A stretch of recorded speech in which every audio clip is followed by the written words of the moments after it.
Hello, everybody, and welcome back to the latest episode of Dudes Watch a Movie podcast. I am the notorious GING, and with me is Dead Sprocket, and we are podcasters, and this is our podcast. Video podcast. Yeah. We're working that audio format. It's a whole deal. So we're continuing on our good old month of USA movies or American movies or Merica movies, depending on how you would like to celebrate, as voted on by you, the nice people out there.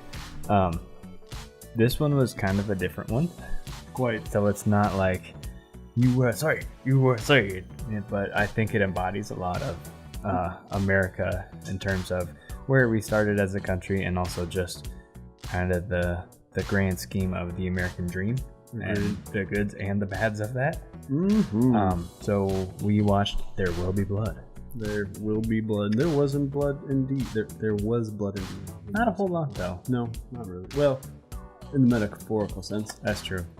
And I mean, if you think of it in terms of bleeding the resources for what they're worth, then there was a lot. Anyways, hit him with that synopsis. So I wrote There Will Be Blood, and I guess one of the big quotes that goes with this was family, greed, religion, madness, and milkshakes. Yeah, and those are all American. Very American. There's just not apple pies, though, unfortunately. Anyway, so plot synopsis. We've got the ruthless silver miner turned oil prospector Daniel Plainsview moves to oil-rich California, using his adopted son H.W. to project a trustworthy family man image. Plainview cons local landowners into selling him their valuable properties for a pittance. However, local preacher Eli Sunday suspects Plainview's motives and intentions, starting a slow-burning feud that threatens both of their lives. Yes. And it is very slow burn. Oh, very slow burn. They really set up the entire thing. I think it's our first movie that is a character study and is definitely character driven over plot driven. I think pretty much everything else we've done has been plot driven up until this point. 100%. But I mean, I don't know that I'm upset with it, because every time I watch this movie, I do kind of have that moment where, like, right, this is a long movie. Yeah. But not even to mention the first 20 minutes of it, there is no dialogue. Which, I mean, the first 20 and the last 10, like, make the movie worth it for me, because I guess I really respect and appreciate a movie that can have no dialogue but still, like, tells a lot of story. Correct. And I think they do that a lot with the I don't say with the score, but I assume with how the score was set up. There's a lot of tension building, and there's a lot of you kind of get more of a feeling of what it is to be Daniel's character. Yep. Like, he's out in the middle of fucking nowhere. It's quiet. It's dead quiet. He's doing his own business. But the whole film had me going on edge from that start, like a feeling of Final Destination.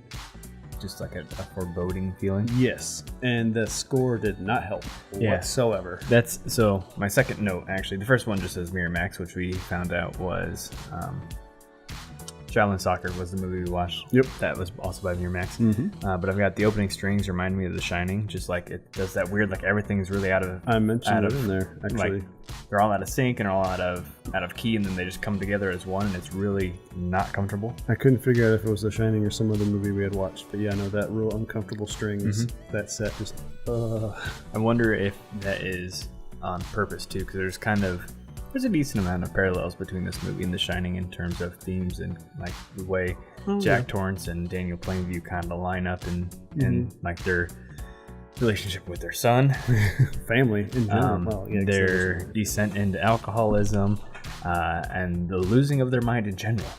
Yeah, I think this one more focuses on, I wouldn't want to put the religious aspect into it, but greed. Yeah. Like, whereas The Shining's more the whole madness of being alone. This one's like what greed can essentially draw you to become. Correct. Or draw the worst out of humankind. And it really is a story of, like, money versus God. Although they paint both of them out to not be great. Because I also have in there that it's two crazy people trying to out crazy the other one. Between 100%. Daniel and Eli. Yeah. Daniel is so driven by his greed that in the beginning he finds a little piece. I assume it's some form of like sign of silver or That's what something. I was thinking too. I couldn't quite figure it out. He takes it back to someone who pays you money for silver or gold, so I couldn't tell if it was like the signs of oil is what it was. Well, my assumption is his intention was oil at some point, but in order to get his operation running, he had to mine for silver, right, and therefore have the funds to provide his operation. So he ends up falling down the shaft and just fucks his leg up, but he's so driven by the idea of money that before he even checks on his leg, he checks on the rocks that he blew out to see if it was actually what he thought it was. And then he drags his ass miles through the desert to get back and get his money, which is insane. Shows you the dedication of this man and his desire for greed. And one of the films labeled him as a misanthrope, which I've never heard of before. I probably have, but I've never seen it used. And it's basically a human or a person who dislikes humankind and avoids human society. That becomes very apparent throughout the film as he begins to reject anybody and everybody who's around him. At the start, he's very like, I don't know if I'd say charismatic, but he interacts with people. He's a sales pitch. Exactly, and you kind of hear him do it a couple times. But then by the end, it's just him in his house by himself shooting at random things. Like, and he even has that talk with the gentleman that pretends to be his brother for a while about how he hates people, and all he wants to do is get away from them. And eventually he succeeds, and it just makes him more miserable. Because if you hate people, then he also has to hate himself. Probably did. Yeah. I mean, after having the whole... I mean, how can you not? But then again, I guess that man went to quite the extreme for money. Yeah, and he's definitely... I don't know, I guess sociopath is the word for it. Well, a little bit of psychopath, too. He's some sort of path. Yeah. One of the negative paths. Yeah, not one of the good ones. Just the amount of effort he puts into stay in control and stay in power. And every conversation he has, and every interaction he has to be in control. And he even talks about how he loves competition and he wants no one else to succeed. And like that's all you see throughout the movie. Anytime anyone even hints that it could take something away from him, he just like a switch flips and he goes triggers that power move. Yeah. Right from the beginning with that religious holy man, Mr. Sunday, and having you must announce me. Let's bless this drill before we do it. And then he's just like, no. I have a lot of things in here where he says one thing, aka like when he's telling the one guy to go east, aka get the fuck out of my territory, basically. Do you know what AKA stands for? Also known as, but basically I'm using it in the context of this is what he actually means. Okay, I understand. Just checking. But yeah, no, he got a lot of those. Thanks for your visit. The one when he says that, it's basically now fuck off. Yep. There's a lot of glazed over words. I do think my favorite instance of that is when he says, yeah, we'll do that. Yeah, okay, yeah, we'll totally do that, Eli. And then Eli specifically tells him to announce him as the child of these hills or something like that, or a son of these hills.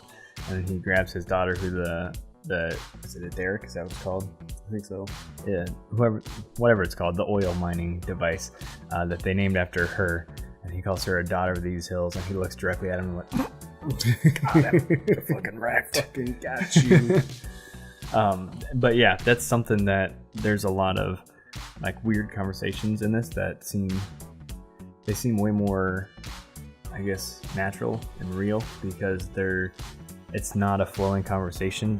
Daniel will get asked questions and then answer it with a completely unrelated question because he doesn't feel like answering their question. He just wants to know this and that and this. How's your son? Thanks for asking. That's all he says. Yeah. And the guy's like, okay, well, I'm just thanking you for asking. That's all I want to talk about. Yeah, exactly. Okay. Or they ask about like the mother and all that stuff, and he just completely shuts it down and asks him a completely different question that he wants to know about. It starts at the beginning with him and Paul having their conversation. Which, can we talk about how much of a loop that threw me for? Yes. Apparently, I checked up these little surprising facts somewhere in there. They were never meant to be brothers. It wasn't written that way originally. Which to me it probably would have been better had they figured it out a different way. Yeah, they weren't supposed to be twins. So originally it was cast in a smaller role of Paul Sunday, who visits Plainview to tell him about the oil under his family's property in Little Boston. However, another actor was supposed to be Eli, so they were supposed to be not twins, which I think would have helped. Would have helped you, but the story is way better if they're twins, because then the speech at the end where he's telling him that he was a runoff of their filth and that he should have He was been the afterbirth that should have been washed. Afterbirth, and they should have put him in a jar. Oh. Like, that's some rough It stuff. fucking breaks people down. Yeah. You can't blame him, though, kind of, for what, I guess, Mr. Sunday Eli made him do in church against his will. Like, yes. At that point, you get the face of Daniel Day-Lewis's character, like, I'm going to fuck you. And, like... essentially, like, boom. He's a really dangerous combination of the right kind of motivated, the right kind of violent, and the right kind of smart. Like, I mean, you know what? He does do some of that surveying stuff and designing, so I guess he would be your typical kind of smart, but he's also very good at manipulating the conversation to go how he wants it to without coming out and saying it. So when they first go to the Sunday farm, he says, do you have any bread? He's like, no, we've got potatoes. He's like, that'll be fine. It's like he didn't offer him potatoes. He just mentioned it. He said, basically worded it as, oh, thank you for offering. Yes, I will take that. And throughout the entire movie, that's how he operates with people. He gets them to basically talk themselves into giving him what he wants. And Paul Dano kind of does the same thing. Or, sorry, Eli. Because shouldn't have called him Paul. That's the only thing I'd say. Paul and Daniel and Eli and HW. Only people. So I looked up the cast for this even on the IMDb, and there's literally, it's Daniel Day-Lewis, then 4 people who are the silver assay worker, and then his son, and then the other people. There's nothing else of other people with big importance. Like in the movie or actors? Just kind of in the movie. Okay, yeah. Sort. I mean, yeah. And when it's a movie that's all about just more character driven than studied or plot driven, you don't want to like flood it with a shit ton of people. Kind of what we got from The Wall. There was a very minimal amount of characters, and that's still true. Driven pretty well. Same goes for Gravity. You have like his assistant, or his, not business partner, because he always calls HW his business partner, but the other guy that he's sends HW away with, and then you've got some of the rest of the. But you don't ever really get to know the characters at all. Right. Same with the Sunday family. Like, they're there, but yeah. Even to an extent, HW doesn't get a whole lot until the very end, which is another one of those scenes where he just fucking destroys somebody with his words, even though that person can't really hear his words. And I felt really bad for the signer that was telling him what he was saying. the facial expressions he was giving his son, like, ooh, yeah. He's also, and I'm kind of glad, and it's still shitty that he says it to his kid, but I'm glad that he does bring up when he's first talking to the initial group of people about, hey, I can have a mine here in 10 days, this, that, and whatever. He makes a big point of, and it's a family business, and my son and my business partner, HW, and then, like, so the camera's got both of them in shot. As soon as he mentions him, and then it goes on into the rest of it, it just zooms in on him, because he's basically there to sell something, and he really only cares about himself, which I thought was a really cool shot. With it being a character study, there's a lot more time to just pay attention to everything else that's going on as a movie, which I thought was kind of interesting, because it's been a long time since I've watched a movie that you can be like, oh, look at the framing, oh, look what they're telling with that movement. Flex it. I feel like I should be wearing my glasses, so I can tell them off like that. I mean, didn't Mad Max kind of do that? Like the most recent Mad Max, Fury Road, where they did more of the story around everything else using cinematography versus the actual storytelling. I guess character development. I don't know. I don't remember a whole lot about Mad Max other than the sick explosions. Yeah. Probably. I mean, you have to when there's not a lot of dialogue. You have to either tell that story by showing things on your visuals over your actual dialogue. Yeah. So you got to show either the items or the things that are important, or you have to frame it in a way to be like, this person's about that person. And this movie does a lot of that. There's a lot of I wanted to say symbology. Symbology. It's a lot of symbolism. When they're first erecting the drill in, what's the name? Little Boston is what they call it. When they're first erecting the drill, they have a shot from kind of far away, and there's like almost a longer, I guess for a camera this way, a longer corridor that way, and then you've got the drill at the very front. So it looks like kind of the beginnings of what you would imagine an old church being.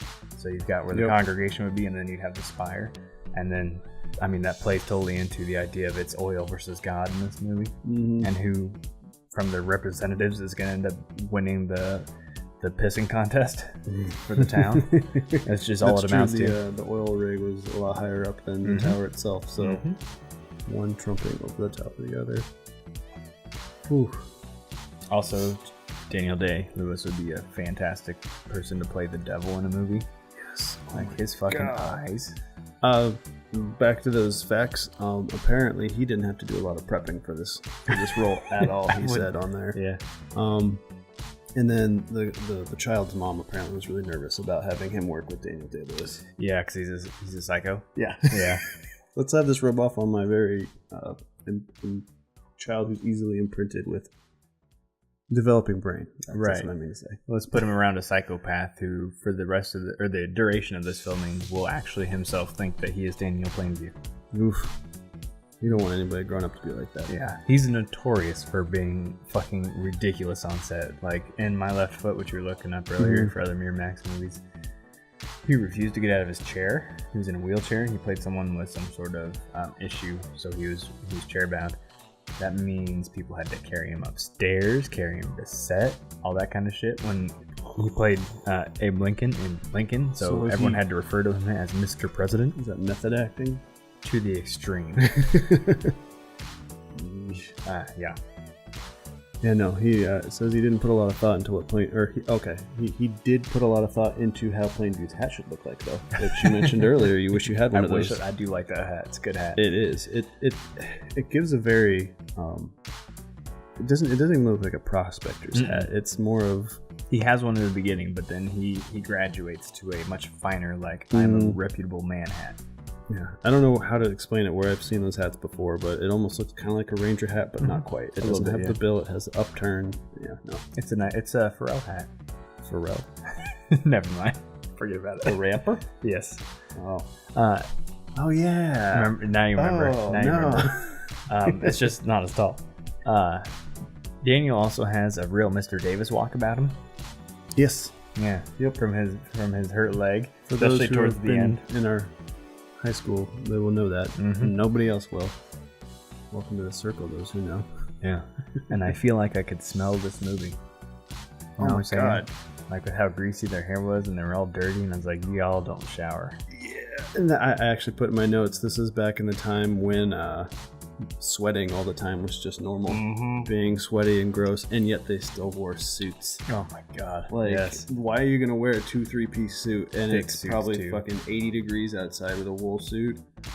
Ugh. It's a different time. Yep. You had to look dapper while doing your business. And you had to look past the odor that probably consistently always existed. Hey, let me meet you for the first time. I probably smell like shit. But you probably smell like shit too, so whatever. We smell like shit together. This is high quality shit. Maybe that's why their clothes didn't breathe back then. They're like, I don't want to breathe. Oh boy.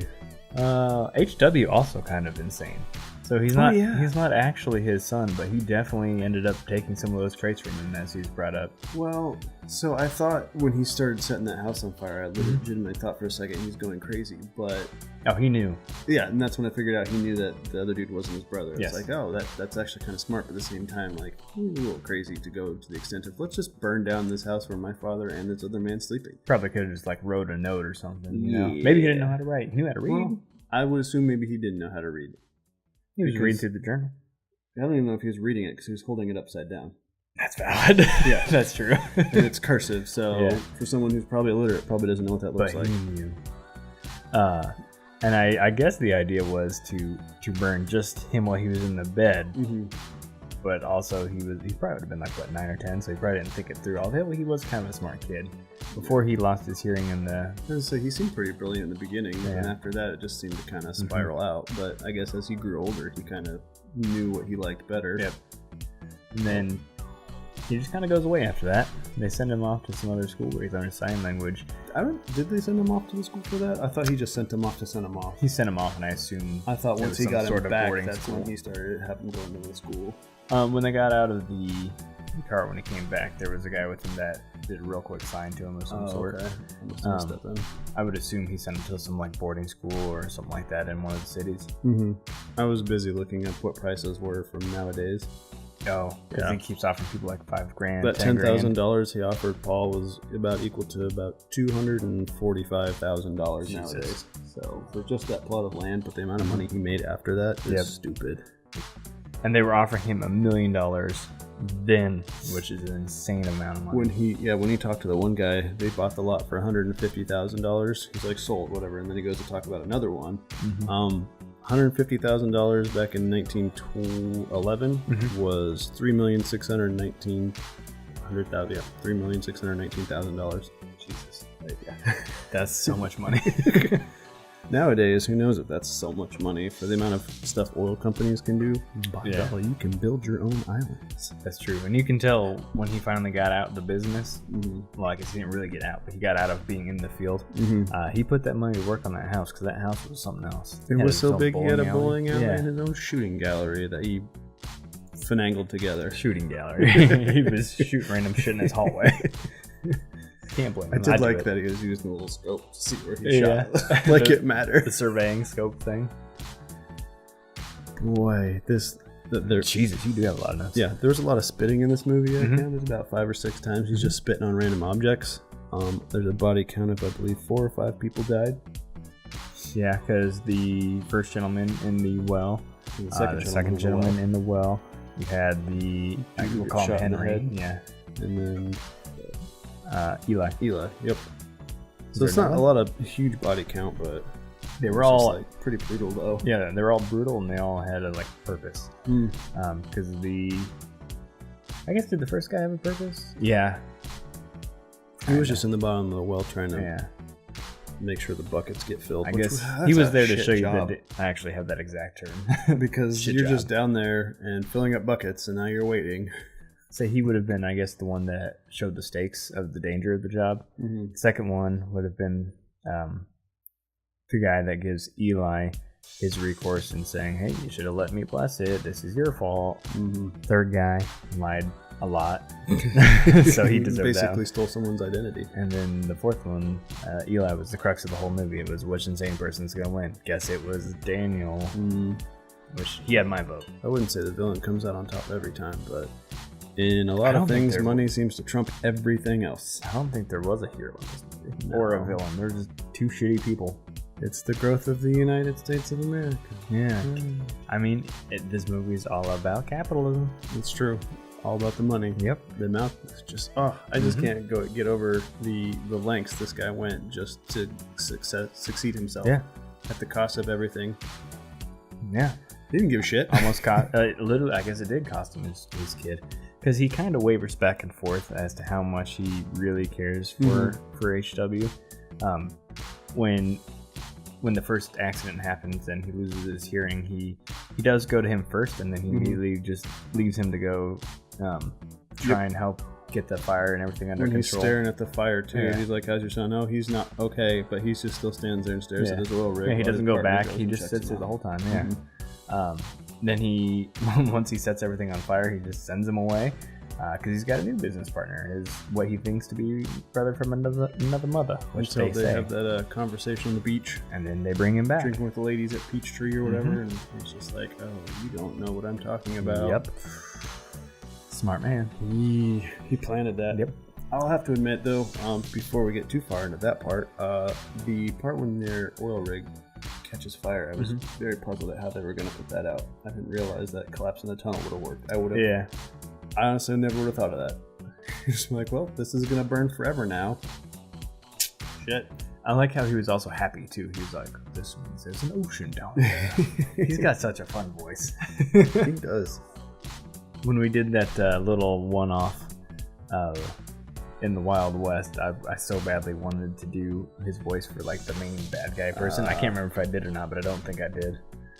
No, I think you were going for more of the, who was it? The dude from Yu-Gi-Oh!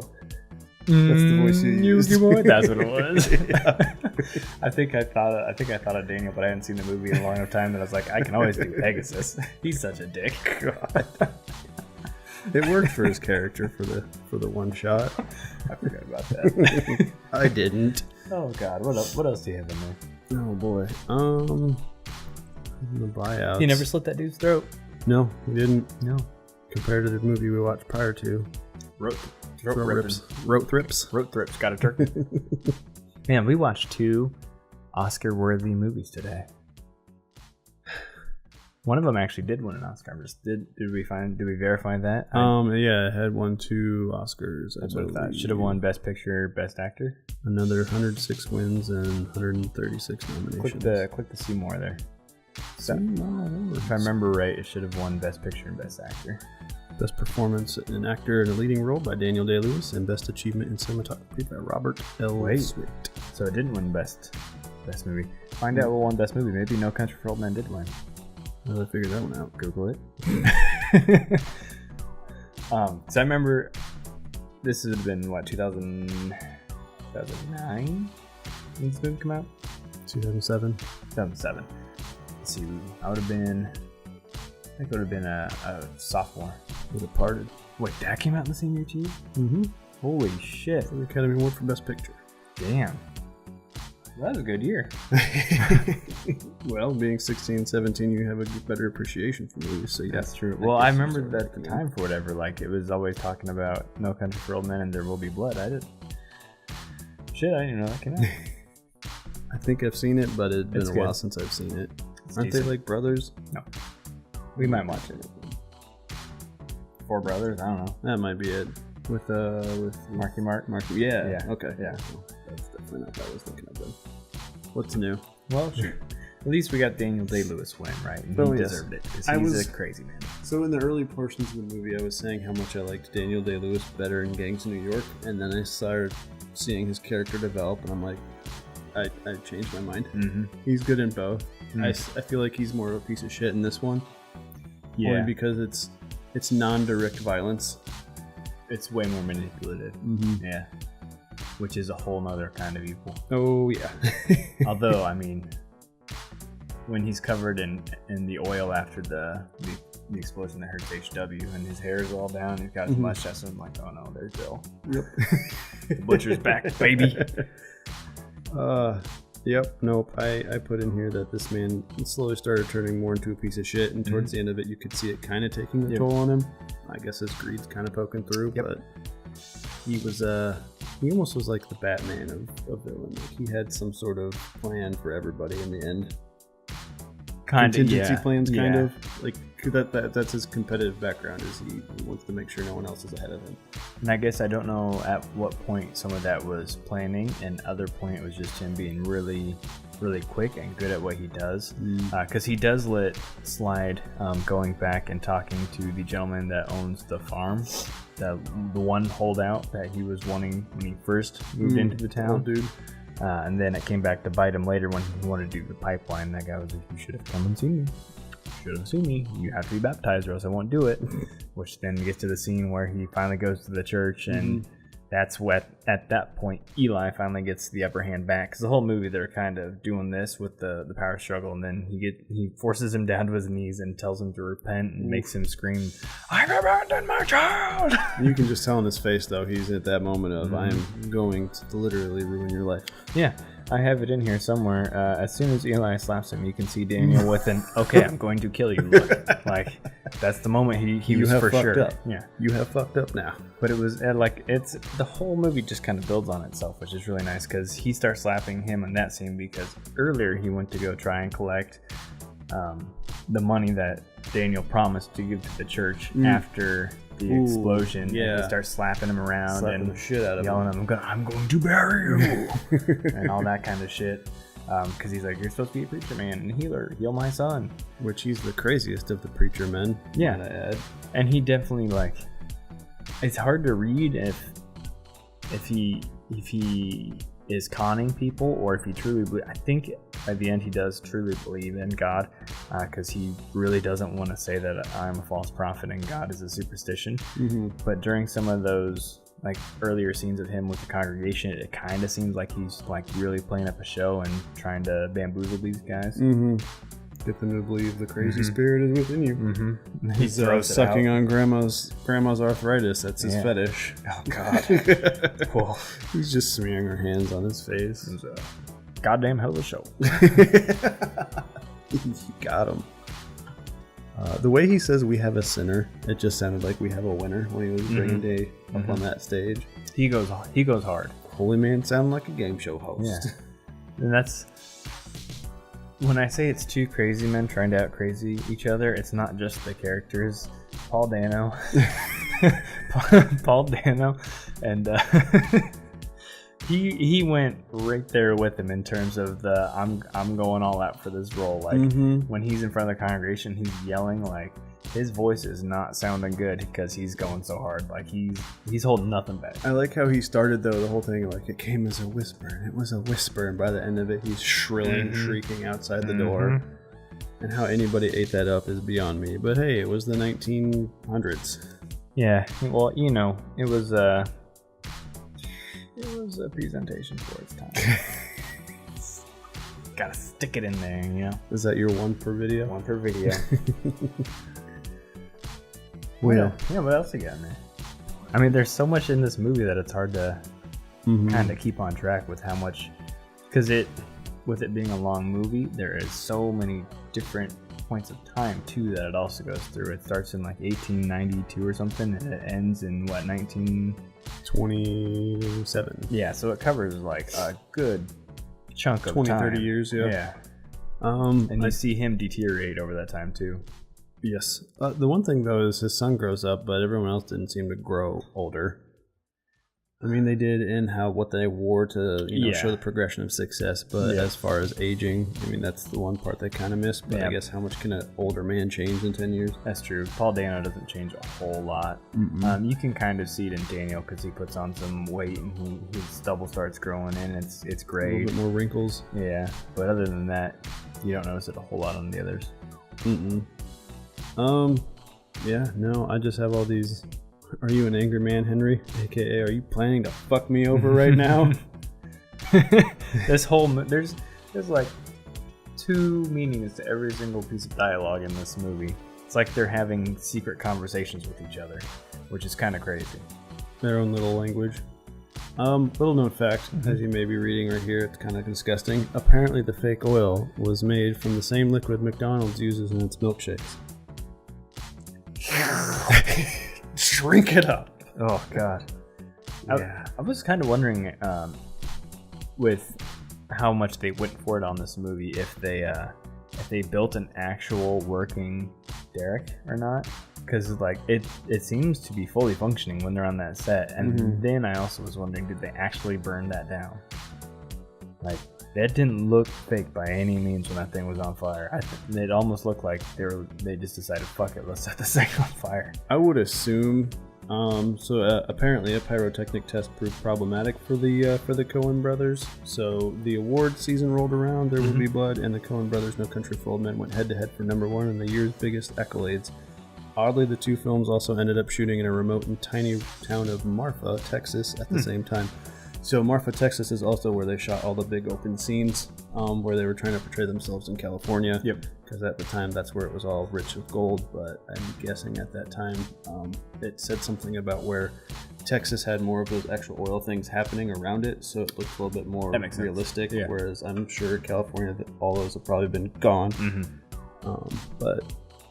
While conducting a pyrotechnic test, Anderson and his team accidentally created a billow of smoke so large that it could be seen from the Coen's cameras, leading them to cancel the shoot for the day. Probably the burning of the derrick. Yeah, so my guessing is they actually did set it on fire. God damn, I love them so much. Like, why not? That's got to be a one-shot do and done. Yeah, well, I mean, that's what these tests are for. Yeah, no. The other thing I was thinking was, did they build a little miniature and light that on fire? But it just wouldn't have the same effect. No, it wouldn't. Not with the fire. Not at all. Yeah. Yeah. It's pretty cool though. We read something about that during one of the filming for a game. I didn't read, I guess I watched it for Game of Thrones when they're doing the dragon fire scene. Like, that was one take. Like, we can't redo this. We're going to burn everything. Yep. So everybody get ready and don't fuck this up. And if they do, hello, editor. I bet that's a very stressful day on set. Whew. I can't even imagine. Although, to be fair, I would assume every day was stressful with Daniel Day-Lewis. He's not breaking character, and no one's going to be able to take him seriously, and everyone's going to feel threatened. Oh my god, yeah. Someone's gonna say something slightly off to him during like lunch and catering. He's going, "You just tell me how to raise my boy." Would you like some water, Mr. Day? I am going Do to I look slit like I your drink throat. God. That would be, oh man, I can't imagine directly dealing with someone like that. That'd be awful. I have patience, but I don't know if I'd have patience like that. Nope. And you can't do anything about it either, because what are you gonna do? Yell at the main star and get fired? Yeah, like, here's our main cast guy. Don't fuck this up. Basically, deal with it and hope the movie's worth it. You don't come out of the end of the shoot with PTSD from someone who wasn't being themselves. I don't know who you are anymore. Oh shit. I wonder if that's problematic on the family life. I don't know. When you go back home, do you break character, or do you just live on set for the month? I'd assume they lives on set, because with the majority of this movie taking place in Texas, I doubt they went back until they were done. Yeah. I wonder what the life of an actor is. But I'll pass. Dope. But probably awful. A little bit of both. Yeah, I would assume. Anything else you got kind of in your fancy little computer over there? I did like his thing where he said he was told to be washed in Jesus Christ's blood, and he claims to have already been washed by Jesus Christ's blood, which I'm guessing in his terms is the oil, because he's always taking showers in that oil, and that's what he's blessed by. That is what his prerogative. Yep. His driving goal. And he mentions multiple times, like, God has brought me here. Usually when he's talking with someone religious and he's just kind of agreeing with them. To move the story along, yep. Yeah. Yep. There's another thing in here I wanted to go over. You see was used a lot in here when he's trying to talk to people. He always says, do you see? You see? Mm-hmm. And then, especially when he's talking to his boy, which makes sense, his boy's deaf, but I just noticed it was used quite a bit. Yep. Because he wants them to see his point and nullify anything and any sort of doubts that they have. At least that's what I thought. Right. Man was a hell of a salesman. He was. I guess to buy land, you gotta be good. And to be in that business, so you gotta be a shark. Because you see all the other people that are trying to also do that. Backsliding, I believe they called it. Yep. So that first meeting in the very beginning when he's doing his speech, is that a place he's been kicked out of? Or like, why is there such an uproar at that town? I didn't quite catch that. I would assume it's because those people don't want to sell their land to an oil baron. Because I think at this point it's been going on long enough that they know what can happen. So I assume it's kind of a hard split in the town. Like half of them want it, half of them don't want it. It's kind of like when they were, I guess they eventually did pass the Dakota Pipeline, I think. So it's the same idea where a lot of people were on board with it. A lot of other people were like, no, this will fuck up our area. Why you shouldn't be able to do this. Similar idea back then. I suppose. A lot of the speech and the way that he kind of deters people towards his ideals sound quite familiar to what's going on in today's time. Like, we'll really play up the fact that you'll have jobs and you'll be profitable. You wanted bread? Well, we have to do this, which causes irrigation, which will allow us to grow bread. And it's like, oh, okay, so you're making all these claims, but are you going to follow through with them? In this man's sense, he never really did. Yeah, you don't really see the town flourish. He never built that road directly to the church. Nope. He still owed that man $5,000 with interest. But at the same time, it doesn't seem like it hurts that area at all either.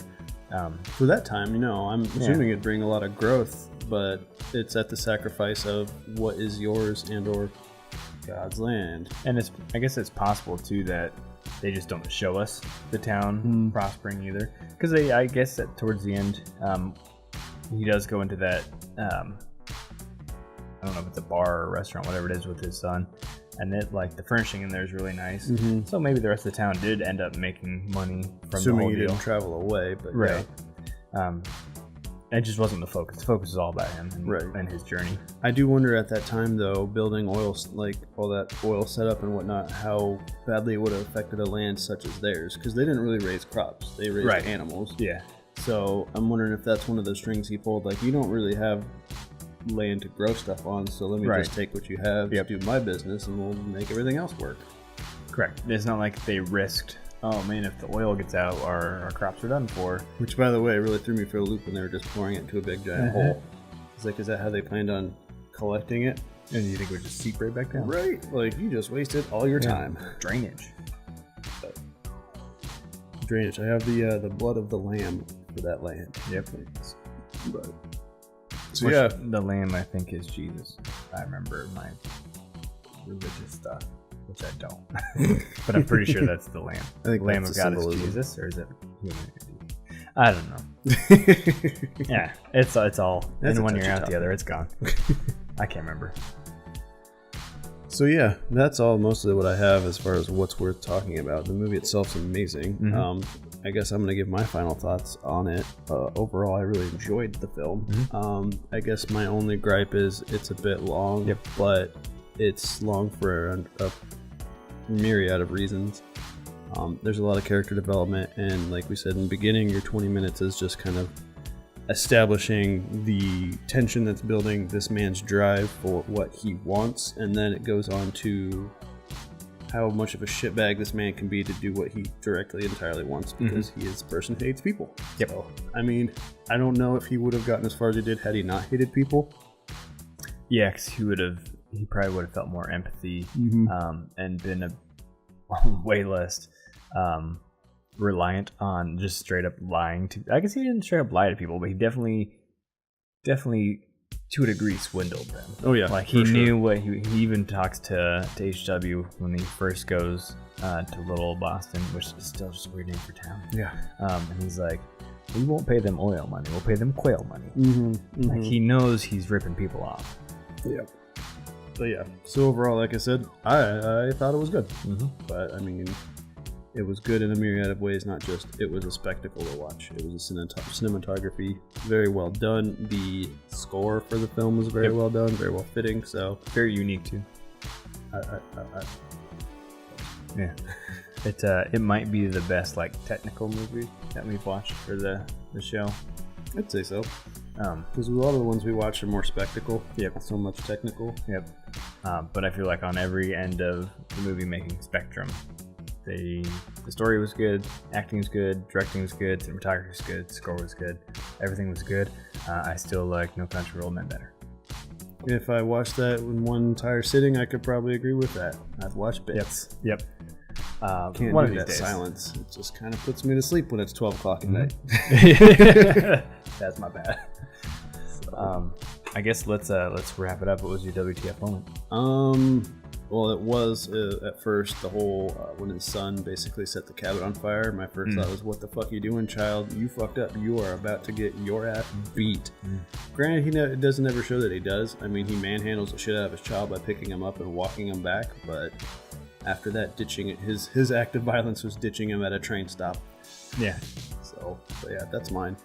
I had so after Daniel goes to the restaurant thing with HW when he comes back, the men from the other oil company that were trying to buy it out earlier for $1 million are there, and they told him, I know what you're talking about. They told him like, yeah, this is gonna go wrong, and you can try and team up with the other people and build the pipeline. It's never gonna work. You're sitting on an ocean of oil and you can't do anything about it. And he basically repeats all that back to him, but he puts a napkin over his head and leans so back. His son can't read his lips? Yeah. He just has it on his face. I'm like, what the fuck are you doing? Are you trying to entertain your son? What? The whole thing was so weird. And then he goes over and does the power move of drinking someone else's drink or eating their food. The movie trope of, this shows that I have power over you. Wow. Yeah, no, that did throw me. That was my second runner. Yeah. Honestly. What was your favorite scene? My favorite scene entirely was that moment when the whole thing caught on fire. Because at that moment you start seeing Daniel Day-Lewis's character develop into what he finds more important to him. He has a giant tragedy going on, and his son just went completely deaf from an explosion, and then his main focus is still, this is my rig, this is my oil, this is where I'm going to get my success from. Yep. Like, he's blind to everything else. So, yeah, I like that one. It's very, very character-driven. I like the milkshake scene. I also have in there the baptism scene was the other one I was choosing between, because both those are really good, and it's just when they go full crazy together. But I think I mean, other than the Mimi reasons, I lean towards the milkshake scene because it plays so much off the baptism scene. In the baptism one, he's forced to basically repent his sins and say all these things he doesn't want to say so that he can progress towards his ultimate goal. And then he completely flips the tables back over onto Eli in the milkshake scene makes him say a bunch of stuff he doesn't want to say over and over to the point of him getting louder and louder so that he can make the money he needs to get his church back to where it was, because at this point the economy is not where it's at. And he comes in pretending like, oh no, I'm not on hard times, things are great. But Daniel knows he's full of shit. Ooh, yeah. And he tries to basically sell the salesman that plot of land, even though he doesn't know dog shit. Already about Yeah. that just it's like, oh damn. As soon as it's over, he's like, okay, I said it. And he's like, no deal. That land has already been drilled. He's like, there's no drills in it. He's like, well, I have all the drills around it, so I've soaked up all of the oil. Drainage. And when he says it, this little piece of spit comes falling out of him, and it's so gross. And like, that's full send. Yeah. Full send. 100% that is what that is. Yep. And that's then method acting. And then he breaks it down with him with the metaphor of, you have a milkshake and I have a milkshake and straw, and my straw goes all the way to across the room to your milkshake. I drink your milkshake. I drink it up. Which is what the majority of people know this movie for. I didn't, honestly. That was the first time I saw that, and boy, oh boy, did I enjoy it. They usually know that, or him yelling, I've abandoned my child. Those are usually the memeiest parts of the movie you'll ever see. And then, of course, he's like, all right, I'm going to kill you now. Chases him down, chucks the bowling ball at him, and beats him to death with the bowling pin. Apparently, there was a continuity issue with that. So when he's throwing the bowling pins, or the bowling balls down there, he never knocks any of the pins down. Because like how the balls bounce out, and then when he's chasing with them, the whole left lane's almost completely knocked over. Dude, when he hits the pail of water, though, and it splashes on the camera. Right at the camera. So well done. Yeah, I wonder if that was like the plan, or if that was just one of those happy accidents. Because that's like perfect. I do like. He also says at the end, after he kills him, he's sitting there, and his butler comes back down. And he's like, "I'm finished," and it just goes to it ends. Yep. It's like, yes. Because he is. That was his last goal. Was he's like, I need to fucking kill you. This man has been fucking me over all this. One thing, I am curious as to what would happen to him after that. I mean, I guess he has all that he has. He did all that he wanted to do. I guess he could give a shit less what happens. And it's like that era of time and that part of the country where if you got money, you're probably fine for killing that dude. Like, no, what are they gonna do? Yeah. True. Who was your MVP? My MVP, I just want to say Daniel Day-Lewis right off the bat. Its second runner-up would be the guy who did the sound. The score was really great, but Daniel Day-Lewis trumps it just because of how dedicated of an actor he was to the set, or I guess to the film itself. And seeing his previous films that he's been in, he's very into what he does. Like, he does it well. I believe method acting would have been the best approach for this character anyway, because all the mannerisms, all his little ticks, the way that he handles every situation and conversation, just that look he gives. Like, he just has this thing about his look. I'm assuming the mustache helps. It's the mustache and the really dark eyes, and the way he, like, a lot of the lighting is underneath, so it really pulls out the brow on him. He just looks evil, menacing. He's just. My first couple notes is like, this looks like a man who can't be trusted, and as the film goes, I'm like, this man can't be trusted. Like, straight up. I would be lying if I said it was anyone other than Day-Lewis. But Paul Dano, I guess, would be the closest I would have to a runner-up, because he pulls his end too. He somehow manages to be just as unlikable as... almost even less likable. He almost seems greasy. I don't know if that's a proper term to use. That sounds right. Sounds right. There's just something about him that just seems like he's that my shit don't stink kind of guy, because I have the power of God. But it's like, dude, you could tell if he was maybe a couple decades later, he would be like an evangelical priest, right? The type that has like the giant stadium that he's trying to fill up and get the money from, where he starts throwing people down in their chairs by casting his palms. And you see him when he comes back at the end, he's got like the big cross chain and all that kind of stuff. And he's got to look successful. And I'm doing the radio shows now. It's like he cares more about, I think, succeeding, getting power. Oh yeah. But it's got to be Daniel Day-Lewis. That's his movie. He's 100%. He's one of those actors that it doesn't look like him in that movie. Like, that's just Daniel Plainview. Yeah. No, 100%. I mean, I got the feel from Gangs of New York one, and I keep referencing that because it's the only one I've seen recently with him in it. and it doesn't help with a mustache. But I noticed, like in Gangs of New York, he doesn't. I don't think the movie's supposed to be about him, but his character certainly takes over the entire role. Yeah. Technically it should be about Leonardo DiCaprio, but yeah, he's such a good actor that it's basically his movie too. Let's be real. No one ever thinks of Gangs of New York and immediately goes to Leonardo DiCaprio. Unless you're a Leonardo DiCaprio fan, that's cool. That's great. I mean, he's good, but he's not Daniel Day-Lewis. No, he's not Daniel Day-Lewis good. Maybe if he'd brought his Django and enthusiasm, they'd be on the same level. Because in that one, he's real good. Leonardo killed it. Yeah, but he just wasn't there yet. Not yet. But luckily in that movie, he also had what's her name? The one that shouldn't be in there. You know what I'm talking about? In Django? No, in Gangs of New York, the girl, Cameron Diaz. Yes. So when he was with her, it was like, man, he's really good. But then he'd be in a scene with Daniel Day-Lewis and be like, he's okay. Yep. Cool. That pretty much wraps it up for There Will Be Blood. And there was. And Merica and all that jazz. I don't know if we have any ideas as to what we're rolling out. What's next month? Be August? Yep, August. We haven't really come up with a bunch of terms, and I tried to have you, the audience, come up with some, but you failed me. But that's okay. That's okay. Well, we'll get there. If we learned anything from this movie, it's if you want something, you've got to go get it. So we'll be brainstorming some ideas, and then keep an eye out on the Facebook, and we'll post some themes, and then do your due diligence and cast a vote. Yeah.